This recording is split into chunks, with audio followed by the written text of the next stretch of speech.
havia a possibilidade de funcionamento de um sistema econômico em que as decisões eram individuais e descentralizadas. O Keynes estava sempre interessado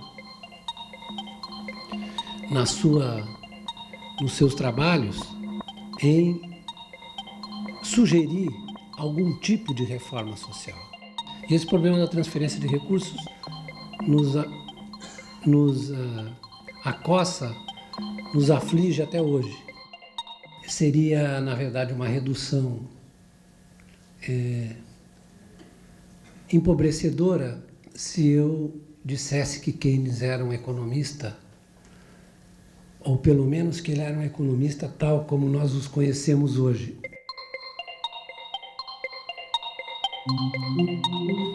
Empenhados em desenvolver seus modelos cada vez mais abstratos e cada vez mais matematizados e com, digamos, um progressivo afastamento dos problemas reais. Eu digo isso porque Keynes tinha sobretudo interesse na economia como instrumento da política. Keynes estudou pouco economia. Ele não teve uma formação muito extensa, né? Ele foi aluno de Marshall,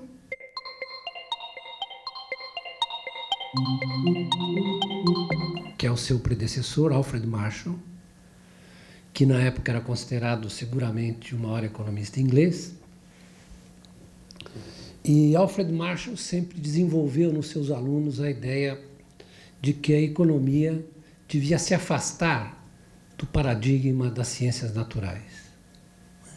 Que a economia era, sobretudo, uma ciência moral, ou seja, deveria tratar das questões, o Marshall dizia, relativas aos problemas da gente comum, do homem e da mulher comuns. Havia uma grande diferença na economia que era ensinada por Marshall, da economia, por exemplo, que se desenvolvia nesse mesmo momento na França e que redundou no modelo de equilíbrio geral walrasiano. O Walras, como os senhores sabem, era engenheiro. Então ele formulou a ideia de equilíbrio geral, tentando mostrar que havia a possibilidade de funcionamento de um sistema econômico em que as decisões eram individuais e descentralizadas. Já o Marshall, né, vai tratar a economia como de uma maneira muito mais prosaica. Então ele vai analisar, por exemplo, a concorrência, não é, como um processo em que, na verdade, os empresários buscam maximizar as suas utilidades ou seus lucros, mas que essa busca é limitada pela capacidade que cada um tem, né, de se mover num processo complexo.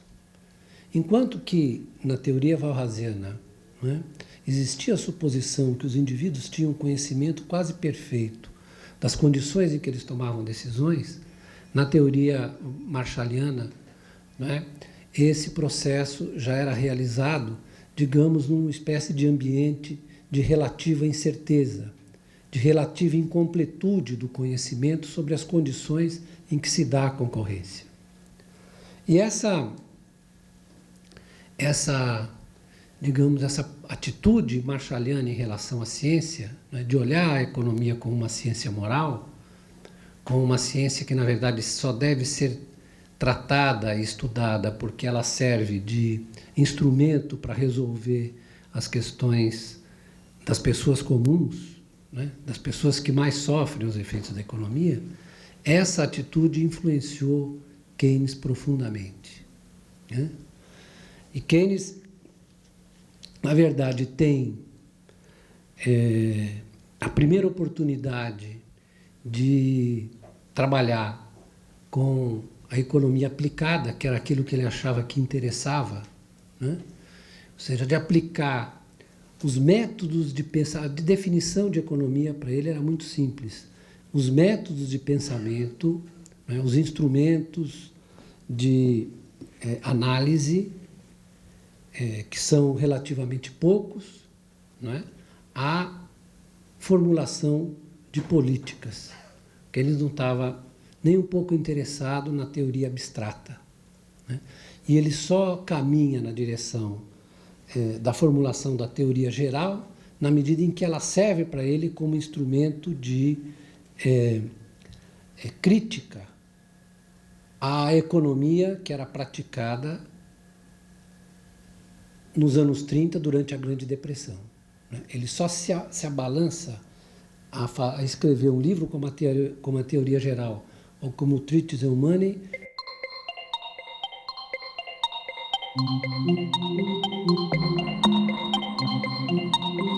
porque ele achava que era necessário, né, travar um debate com os economistas, né, que defendiam a ideia de que o sistema ia se recuperar automaticamente. Era necessário travar um debate de modo a convencê-los que aquilo que eles estavam pregando, que eles pregavam como atitude necessária em relação à depressão, né, fosse modificado. Ou seja, ele claramente escreve a sua obra teórica desde o início, né? E o primeiro livro dele importante é As Consequências Econômicas da Paz, escrito em 1919.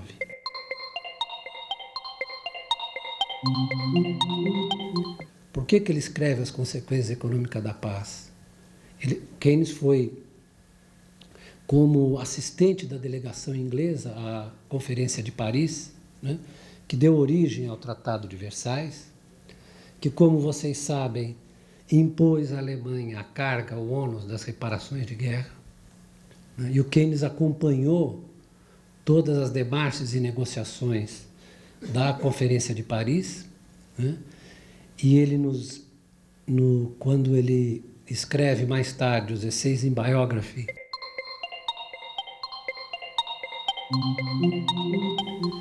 ele mostra como o Dr. Melchior, que era um negociador alemão, foi submetido às mais terríveis humilhações, né? E ele via naquele processo de tentativa de humilhar, numa tentativa de aniquilar o inimigo, aniquilar a Alemanha derrotada. Então ele escreve As Consequências Econômicas da Paz para mostrar que a Europa não conseguiria sair da crise, né, se ela insistisse em submeter os alemães, a economia alemã, àquela humilhação e aquele pagamento das reparações que seria impossível de ser feita por duas razões, né? Primeiro, porque isso ia impor uma carga enorme à população alemã em termos fiscais, né, as reparações, e por outro lado, que seria praticamente impossível, na verdade, transformar esses recursos fiscais em moeda forte, porque o comércio internacional, né, não abriria um espaço suficiente para que a Alemanha realizasse essa transferência. Isso ficou conhecido como o problema da transferência de recursos, né, formulado pela primeira vez pelo Keynes em 1929. Né? E esse problema da transferência de recursos nos acossa, nos aflige até hoje, né? Porque nós temos o mesmo problema com o endividamento externo quando nós temos que realizar a transferência em moeda forte, né? Sem que nós tenhamos capacidade suficiente de expandir nossas exportações. E é isso que o Keynes dizia. Ele dizia, olha, se na verdade a Alemanha conseguir expandir as suas exportações nessa velocidade, ela vai deslocar provavelmente a Inglaterra ou a França do mercado internacional. Não falava dos Estados Unidos, porque os Estados Unidos saíram da guerra como país credor e superavitário. O Keynes tinha uma característica, né, muito própria do seu tempo, eu digo do seu tempo, aquele período que está entre a era vitoriana e a era eduardiana. Muito própria do seu tempo, no sentido de que ele era profundamente anti-vitoriano, né, do ponto de vista moral. Ele achava que o indivíduo construído pelo liberalismo, né, era um indivíduo incompleto, era um indivíduo dilacerado, né, era um indivíduo que não conseguia, na verdade, executar, né, ou se aproveitar de todas as potencialidades que a vida moderna garantia, né? E, nesse sentido, ele era também um pensador moral e social, né? O Keynes estava sempre interessado nos seus trabalhos em sugerir algum tipo de reforma social. A obra dele toda foi marcada por essa preocupação com a política, né? Ele escreve em 1923 um pequeno livro chamado Tract on Monetary Reform, o que ele mostra, né, como as flutuações no valor do dinheiro afetam as diferentes classes sociais, né? Então ele mostra como a inflação, por exemplo, moderada, beneficia os empresários e prejudica os rentistas.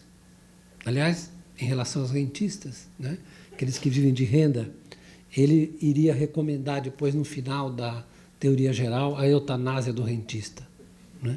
A eutanásia do rentier. Vejam como os economistas também não são capazes de prever, né? Em vez da eutanásia dos rentistas, nós estamos tendo hoje, no capitalismo moderno, a eutanásia dos empresários, daqueles que querem empreender e trabalhar, né? Os rentistas vão muito bem, obrigado. Mas ele pegou o ponto. Ele falou, olha, depois eu vou tratar dessa questão. Ele pegou o ponto, falou, olha, a hora que o rentismo e a especulação se torna um elemento dominante desse sistema econômico, ele está prestes a ter uma crise muito grave, né? Isso ele escreve na teoria geral. Mas voltando ao Tract on Monetary Reform, com o que ele estava preocupado, não é?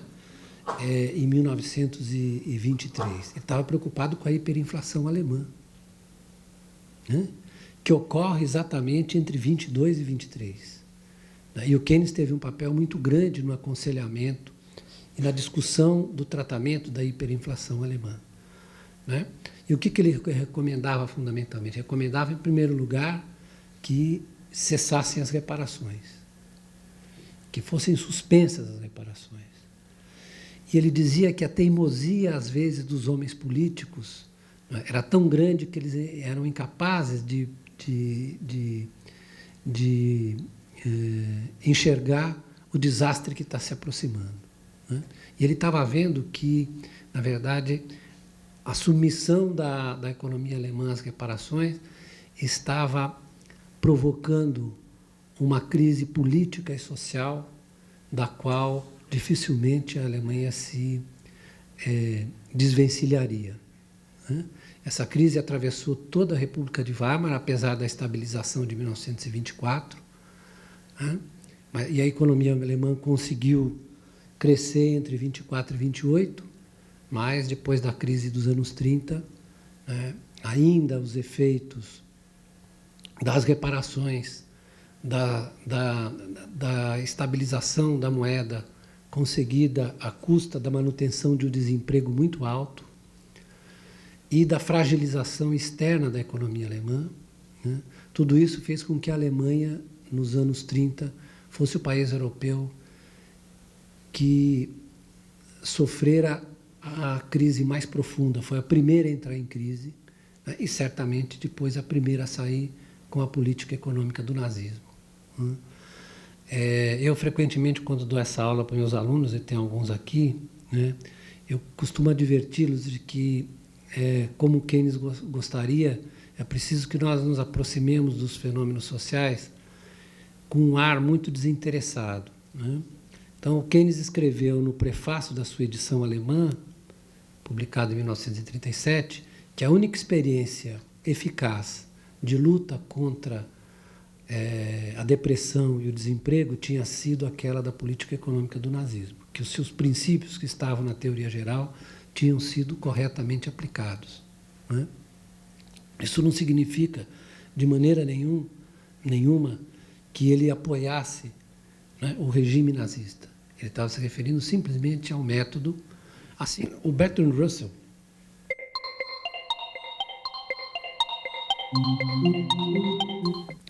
dizia que o Keynes era a inteligência mais poderosa que ele havia conhecido e que perto do Keynes ele se sentia um perfeito idiota. Ele disse isso na autobiografia dele, porque o Keynes era capaz de apanhar rapidamente um problema, né, definir os supostos de resolução desse problema e encaminhá-lo, mesmo que essa resolução fosse imperfeita, né?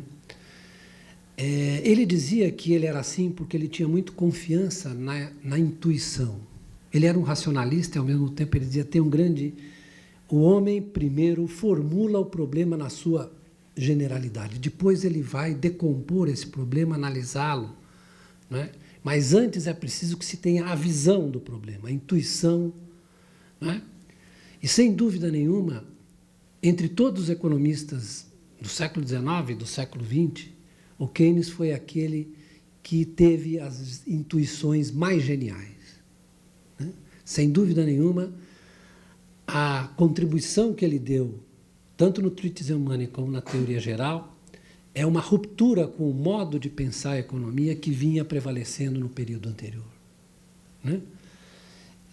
A ideia dele de uma economia monetária da produção, né, é uma ideia fantástica que só pode ser equiparada como construção econômica, eu diria, né, com a formulação do Marx a respeito da dinâmica da economia capitalista.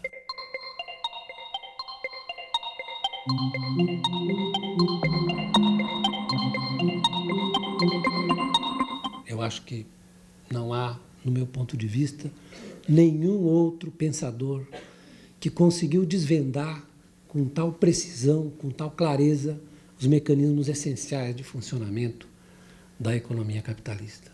Ele, na verdade, não é, estava convencido de que ele tinha horror do capitalismo. Quero dizer a vocês, tinha horror. Achava uma coisa assim, horrorosa, né?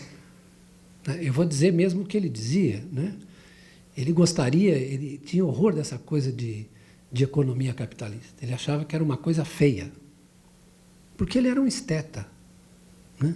Ele é um homem preocupado com o aperfeiçoamento humano, né? E ele não achava que o interesse individual, a busca do interesse individual, levasse a qualquer lugar. Tinha horror desse negócio. Mas ele achava, por outro lado, né, que, se bem domesticado, o capitalismo podia se comportar bem. Ele não tinha uma visão escatológica, né? E depois ele, como todo inglês, né, ele comparava as alternativas, né? Então, eu disse que ele escreveu A View of Russia e conhecia perfeitamente qual era a realidade do fascismo, né? Então, ele era um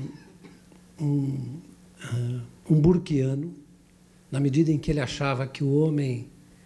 Não existia o indivíduo abstrato, existia o indivíduo produzido pela história, né? Pela tradição. Nisso ele era um burkeano, portanto um tradicionalista, portanto um anti-vitoriano. Ele tinha horror dessa ideia do indivíduo como maximizador da sua utilidade, né? Isso para ele parecia uma aberração, como ao macho, parecia uma aberração total. Pior ainda quando o capitalismo pretendia induzir o homem a se comportar como se o único objetivo, ele dizia, fosse the love of money, ou seja, o amor ao dinheiro. Não, o amor ao dinheiro se submetido ao controle do Estado racional, né? E aí se reintroduz o racionalismo dele, e ele acreditava piamente, né, na existência de uma burocracia independente, capaz de se colocar acima dos seus interesses pessoais. e capaz de funcionar como uma espécie de colchão amortecedor dos embates da concorrência capitalista. Mas ele acreditava na reforma do capitalismo, porque ele prezava muito os valores, né, da arte burguesa, da educação burguesa. Mas era um homem, no fundo, era um iluminista inglês, né? Ele acreditava no poder da razão, no poder do convencimento, no poder do debate público, para convencer os homens a tomarem as decisões corretas. Só à medida em que ele foi perdendo a discussão na reforma de Bretton Woods, ele foi perdendo para os americanos, que ele começou a se dar conta de que não era bem assim. Não é? Já mais velho, começou a se dar conta que o exercício puro e duro do poder podia se sobrepujar à proposta mais racional. Mas então, voltando à essência da teoria geral, né? Então, a teoria geral é um livro que eu não recomendo que vocês tentem ler assim, de chofre, porque ela está escrita na ordem inversa, né? Ela está escrita na ordem inversa. Ele começa por onde ele deveria ter terminado. Ele começa exatamente depois de fazer a crítica dos pressupostos, como sempre ele estava interessado. Ele achava que a solidez da sua contribuição só podia se firmar, só podia ser reconhecida na medida em que ele discutisse os pressupostos da teoria que ele combatia, né? Então ele faz os primeiros capítulos são capítulos em que ele faz a crítica dos pressupostos da teoria anterior e formula a teoria da demanda efetiva, né? Essencialmente, o que ele queria dizer com aquilo? Ele está escrevendo em 1936, portanto, em meio ainda à Grande Depressão, né? Que as economias capitalistas só se recuperam da crise com a guerra.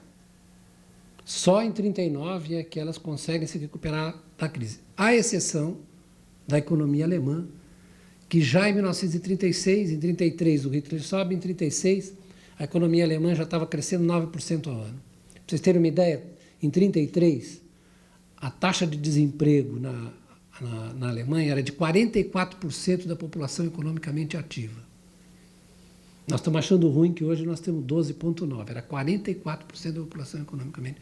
Para vocês terem a ideia de qual foi a profundidade da depressão, né, na Alemanha. E nos Estados Unidos era superior a 25%. Vocês assistiram aquele filme The Short Horse Dog Day? Não sei se assistiram. Se não assistiram, deviam assistir, que é um filme sobre a depressão. É um filme antigo, americano, né, que mostra a tragédia social que era a depressão nos Estados Unidos, né? E, no entanto, a política econômica do New Deal, do Roosevelt, né, que envolveu, na verdade, uma repactuação das forças políticas americanas, né? O New Deal caminhou de maneira muito zigue-zagueante, né?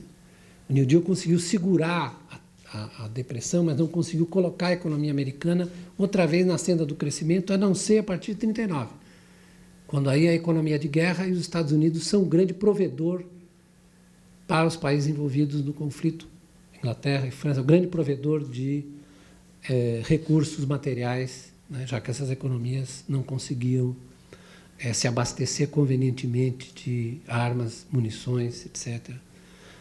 E os Estados Unidos jogou esse papel, que depois foi muito importante no pós-guerra. Mas qual era a essência que lição o Keynes extraiu da Grande Depressão? É muito mais fácil se perceber o que ele estava querendo dizer olhando os trabalhos preparatórios da teoria geral, que são os manuscritos de 1933, que se chama a Teoria Geral do Emprego, do que lendo a própria teoria geral. Porque na teoria geral ele ficou brigando com os outros, né? Escreveu o livro, como eu disse, ao contrário, né? Ele devia terminar pelo princípio da demanda efetiva e começar pelo capítulo 17, que trata das decisões sobre a posse da riqueza. que o Keynes simplesmente diz, traduzindo em português claro? É que a economia capitalista, fundamentalmente, se move por conta da acumulação de riqueza monetária. Ou seja, o objetivo da produção numa economia capitalista é a acumulação de riqueza sob a forma monetária. Ou seja, nisso ela difere de uma economia da antiguidade, em que a acumulação de riqueza, por exemplo, podia ser feita sob a forma de bens reais, né? Ou seja, na economia capitalista é impossível você acumular riqueza sob a forma de bens reais, a menos que esses bens tenham um preço. Portanto, a menos que esses bens exprimam o seu valor sob a forma monetária. Por quê? Porque, na verdade, essa é uma economia em que a obtenção da riqueza se faz por intermédio da troca monetária, da troca realizada com moeda. Essa não é uma economia de escambo, não é? Não é como queriam os seus antecessores, uma economia em que, como por exemplo no modelo de equilíbrio geral, em que os agentes têm, em que os participantes do sistema, eles têm perfeita previsão, previsibilidade, né, acerca dos movimentos gerais do sistema. Né? É uma economia em que o dinheiro funciona não só como intermediário das trocas, mas funciona como objetivo da produção.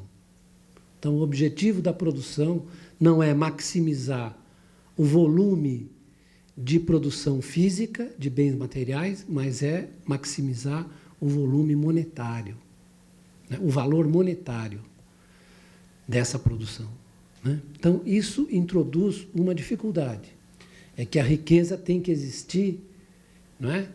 Sempre sob a forma monetária, né? E ele aí vai partir de uma observação, em 1933, ele diz, vou partir da observação, The Pregnant Observation of Karl Marx, da rica observação de Karl Marx, que o objetivo dessa sociedade é começar a produção com dinheiro, comprar mercadorias e força de trabalho e obter mais dinheiro, né? DM, D'.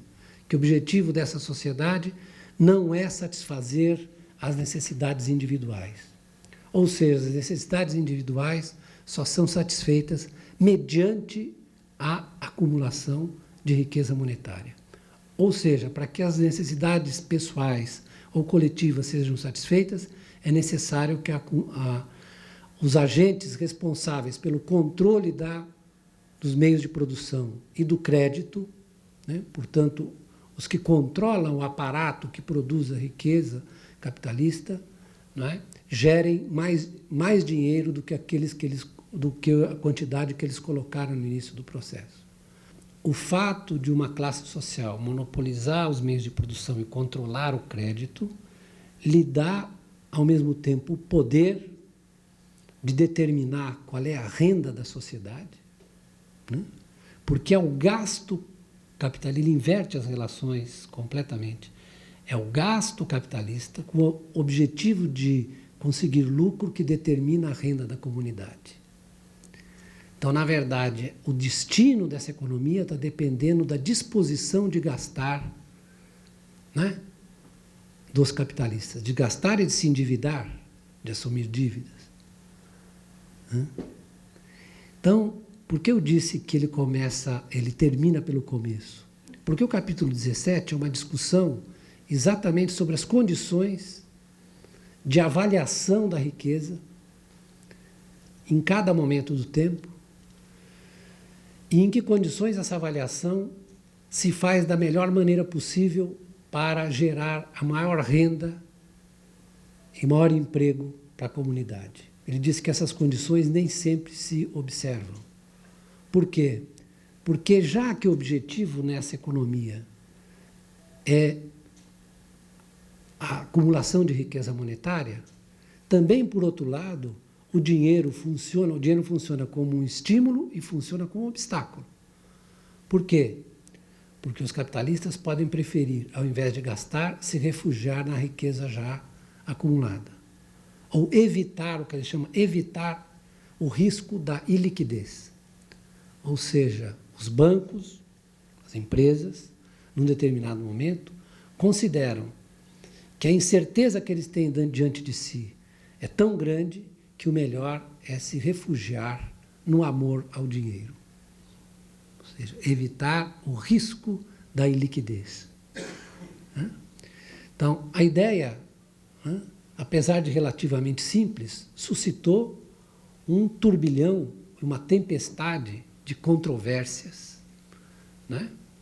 Todas elas tentando mostrar que o Keynes não tinha dito uma coisa tão perigosa assim. Porque qual é a conclusão que ele tira desse fenômeno de que uma classe social, as dos possuidores de riqueza, pode, num determinado momento, diante da incerteza incontornável em que estão metidos, né? E essa questão da incerteza é fundamental no Keynes, né? Porque ele diz que é impossível, não é? Na vida real, que se realizem os postulados da teoria clássica, isso é que os possuidores de riqueza têm capacidade de antecipar aquilo que vai acontecer, não é? Ele diz uma coisa belíssima, que os homens tomam decisões racionais, porém num ambiente de incerteza. É uma besteira dizer que o Keynes trabalhava com motivos irracionais. Não trabalhava. Trabalhava com decisões racionais num ambiente de incerteza, né? Então, se eles estavam tomando uma decisão racional dentro do ambiente em que as perspectivas de acumulação de riqueza se mostravam desfavoráveis, eles podiam muito bem contrair o gasto e gerar o desemprego e gerar a desocupação da capacidade instalada, né? Então, qual é a conclusão que ele tira política disso, né? A conclusão que ele tira política é que é preciso que o Estado se substitua à ação individual, que ele diz, eu vou ler aqui para vocês o trechinho que ele diz. Ele diz o seguinte: não é uma dedução correta dos princípios da teoria econômica afirmar que o egoísmo esclarecido leva sempre ao interesse público.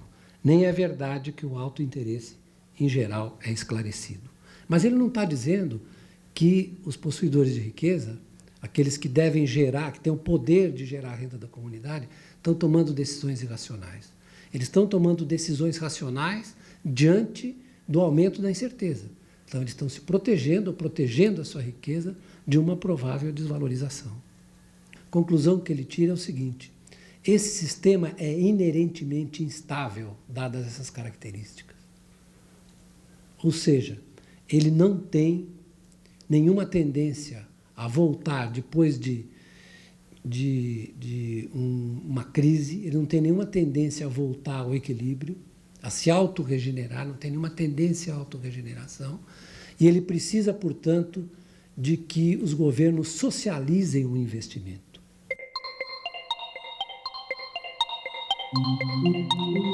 O que significa socializar o investimento? Ele foi, à medida em que ele foi aprofundando, né, é que o Estado, e o que no fundo acabou acontecendo no pós-guerra, né, foi que o Estado começou a aumentar muito a sua participação no controle da renda gerada, né? O Estado foi subindo a carga, o Estado foi subindo a carga tributária nos países europeus, sobretudo, né? O Estado foi aumentando a participação dos gastos com a Seguridade Social, o Estado foi aumentando a participação dos seus gastos com o seguro-desemprego, né? E não é por acaso que nós não tivemos no pós-guerra, apesar de todas as vicissitudes que viveram as economias centrais, nenhuma crise parecida com a de 29. Porque o sistema hoje é muito mais estável, pelo menos nas economias centrais. Muito mais estável porque, como disse um dos seus discípulos, os bancos centrais, como está fazendo o Greenspan agora, provendo liquidez para o sistema, ou os big governments, como dizia o Minsky, funcionam funcionam de forma compensatória a impedir que a renda e o emprego despenquem, sem que você tenha rede de proteção por baixo, o que aconteceu na Grande Depressão. Mas o fato é que o mundo não voltou a ser o mesmo de antes, depois do Keynes. Seguramente, hoje, se nós olharmos o que está acontecendo nos Estados Unidos, as políticas são keynesianas. São escarradamente keynesianas. Né? Aqui não pode, aqui no Brasil não pode, né? Aqui é outro planeta. Né? Mas os asiáticos, por exemplo, fazem políticas de gasto keynesianas, políticas de taxa de juros keynesianas. Eu acho que o Keynes tem com o Marx essa relação de importância, né? Que não é ameaçada por ninguém, não vejo ninguém, porque ele teve uma influência na constituição do mundo moderno, e eu diria que hoje muito mais que o Marx ou o Keynes, né? Que é intransponível. Porque exatamente ele foi no ponto, ele foi na questão essencial. Falou, olha, o problema desse sistema aqui é que ele, na verdade, é inerentemente instável e, às vezes, as instabilidades são muito graves e você não pode deixar com que ele funcione de acordo com suas leis de movimento. Por quê? Porque, na mesma medida em que the love of money conduz o sistema a essa tendência à expansão ilimitada, né? A mercantilizar tudo, a absorver todas as esferas da vida, né? É um sistema que não tem limites, né? Na sua ânsia de abarcar, de se apropriar da riqueza e de transformá-la em riqueza mercantil e riqueza capitalista, mas, ao mesmo tempo, esse love of money é que é a sua desgraça. Então, ele tem com o Marx esse ponto de contato, que ambos veem o sistema pelas suas virtudes, né, e pelos seus defeitos. Eu diria que eles veem o sistema na sua forma contraditória, de desenvolvimento de virtudes e defeitos. Ao mesmo tempo que ele desenvolve suas virtudes, ele amplia seus defeitos. Quando ele fala da poupança, por exemplo. Uma coisa maravilhosa, né? Porque é uma intuição. Até hoje, os economistas não conseguem compreender direito o conceito de poupança do Keynes. Né? Ele diz na teoria geral o seguinte, a primeira frase que ele usa no capítulo da poupança, ele diz o seguinte, a poupança é um ato negativo. Ou seja, a poupança é um ato de não gastar. E, ao mesmo tempo, é um desejo abstrato de riqueza. Porque é um desejo, aí eu completo eu, de riqueza abstrata. Quando você poupa, né, você quer acumular riqueza, mas você não decidiu exatamente sobre que forma você quer. Pode ser você vai construir uma casa nova, pode ser que você adquira títulos do governo, pode ser que você compre as ações de uma empresa. Né? Então, a poupança é um ato negativo. Então, a poupança macroeconômica não pode preceder o investimento. Então, ele inverte as relações. Por quê? Porque se todos tentarem poupar ao mesmo tempo de uma dada renda, a renda cai. Porque eu vou deixar de comprar do armazém do seu Zé deixa de encomendar a bolacha para a fábrica despede o empregado. Se todos decidirem poupar ao mesmo tempo, o resultado é uma contração da renda. Não está dizendo que a poupança é desimportante. A poupança é importante. Por quê? Porque, na verdade, a poupança ajuda a fundar a dívida dos capitalistas que gastaram lá na frente com crédito. Como é que os capitalistas gastam? Eles tomam crédito bancário, portanto, tomam liquidez, os bancos adiantam liquidez. É engraçado fazer um parênteses que essa formulação do Keynes, reproduzida por mim, né, não tão brilhantemente como ele fez, está sendo tratada agora como uma coisa novíssima no novo livro do Stiglitz.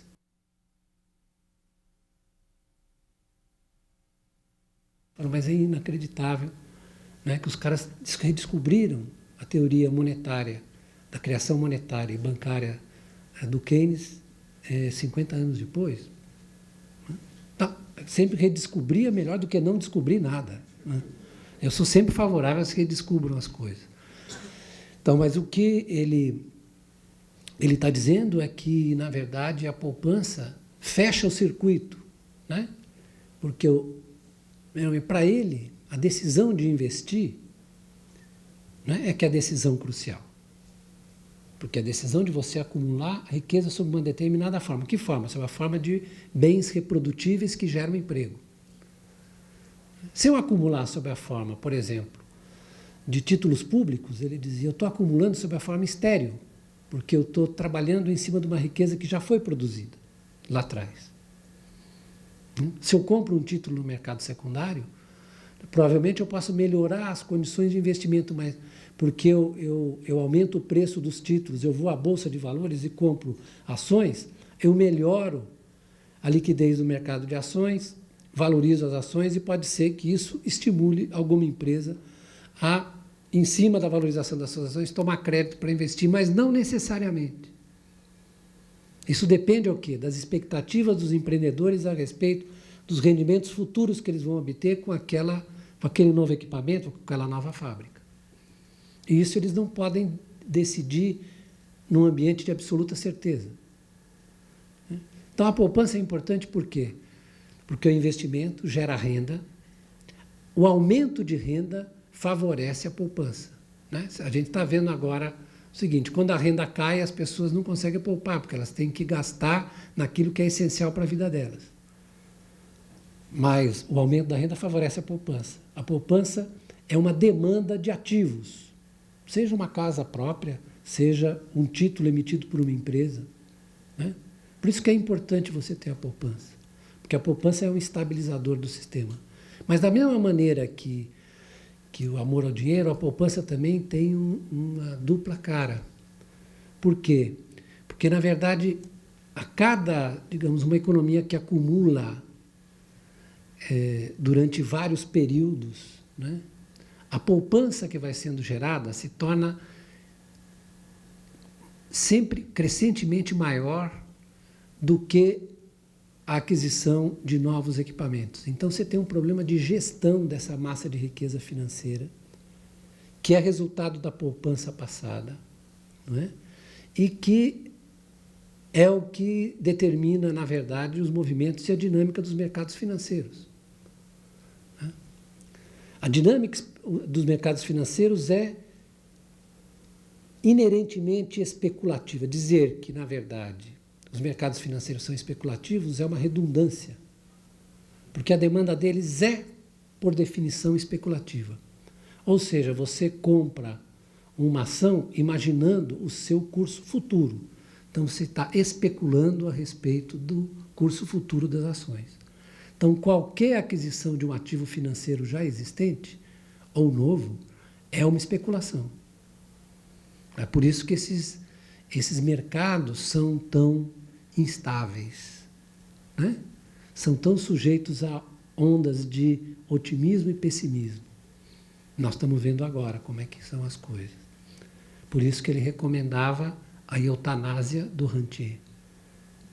Por que ele recomendava a eutanásia do rentier? E falava da socialização. Ele era um utópico. O Keynes era um utópico. Porque ele queria consertar, de fato. Falei, deixa eu ver como é que eu consigo fazer esse sistema funcionar direito. Porque ele tem ali as suas vantagens, né? Tem muitas vantagens em relação à economia centralmente planificada. Mas, infelizmente, ele, deixado à sua própria sorte, ele nos provoca dissabores, né? Desgostos e, frequentemente, joga muita gente no desemprego e na pobreza. Porque, no fundo, ele acreditava o seguinte, que o capitalismo podia ser controlado se a sua cabeça fosse controlada, ou seja, o seu cérebro, o seu sistema nervoso. Qual era o sistema nervoso? Os sistemas financeiros. Então, quando ele vai para Bretton Woods, ele diz assim, vou conceber um sistema monetário e financeiro, né, que permita com que as trocas internacionais, o comércio internacional se desenvolva de uma maneira saudável. que se expandam as trocas internacionais, que o comércio internacional se expanda e que isso favoreça a maior parte dos países envolvidos nesse sistema. Então, a ideia de construir uma ordem monetária, uma ordem econômica internacional começava pela disciplina da ordem monetária. Então, ele inventou um sistema de pagamentos internacional chamado Clearing Union. Isso é, não haveria, estaria suprimida uma moeda nacional que se pretendesse com funções de moeda internacional. Ou seja, uma das desgraças dos anos 20, diz ele, é que